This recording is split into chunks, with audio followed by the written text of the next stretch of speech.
ராய். இன்று சினிமா நியூஸில் அயலான் திரை விமர்சனம்.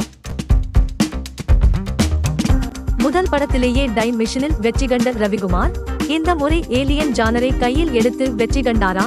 படத்தின் ஆரம்பத்திலேயே வேறு ஒரு கிரகத்தில் உள்ள கல் ஒன்று பூமியில் விழ அது வில்லன் கைக்கு கிடைக்க அவன் மைனிங் செய்து பூமியை ஓட்டை போட்டு சில ஆதாயங்களை தேட முயற்சிக்க அப்போது அங்கிருந்து வெளிவந்த நச்சு வாயுவால் நிறைய மக்கள் இறக்கின்றனர். இதை அறிந்த அந்த கல் வந்த கிரகத்தில் வாழும் உயிரினம் பூமி காப்பாற்ற ஒரு ஏலியனை அனுப்ப அந்த ஏலியன் குழு பூச்சிக்கு கூட துரோகம் நினைக்காத சிவகார்த்திகேயனிடம் தஞ்சம் அடைகிறது. பிறகு அந்த ப்ராஜெக்ட் சென்னைக்கு வர சிவகார்த்திகேயன் மற்றும் அந்த ஏலியன் இருவரும் இணைந்து சென்னையை காப்பாற்றினார்களா என்பதே மீதிக்கதை. படத்தை பற்றிய அலசல். ஏலியன் இங்கு வந்தாலே உலகத்தை அழிக்கும் என்று பல ஹாலிவுட் படங்கள் பார்த்திருப்போம். ஆனால் ஏலியனால் நம் உலகம் காக்கப்பட போகிறது என்பதே கொஞ்சம் நிமிர்ந்து உட்கார வைக்கின்றது கதை.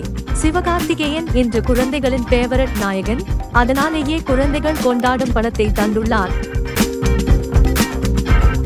குட்டி யானையை முதல் காட்சியில் காப்பாற்றுவதிலிருந்து கடைசியில் ஒரு எறும்பு சிவகார்த்திகேயன் ஏலியனை கனெக்ட் செய்வது வரைக்கும் இந்த உலகம் அனைவருக்கும் சொந்தமானது என்பதை ரவிக்குமார் பதிவு செய்கிறார்.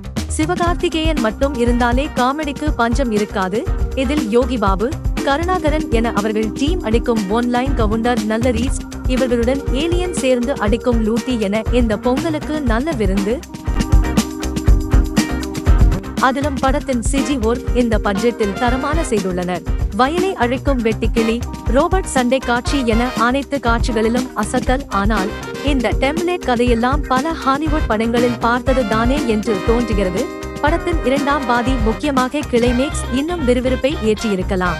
அந்த ஏலியன் பிரிவின் போது கொடுக்கும் ஸ்கிரீனில் மட்டுமே எமோஷனல் உள்ளது, ஆடியன்ஸிடம் இல்லை. அதோடு கார்ப்பரேட் வில்லன் அட இந்த படத்திலுமா என்று கொஞ்சம் சலிப்பை தட்டுகிறது. அதோடு வழக்கம் போல் நமக்கு மிகவும் அந்நியமான முகம் எப்போதுதான் நமக்கு தெரிந்ததுதான். ஒளிப்பதிவு பிரமாண்டம், ரகுமான் பாடல்கள் ஏமாற்றம் என்றாலும் பின்னணி இசையில் முடிந்தளவு படத்திற்கு பலம் சேர்த்துள்ளார்.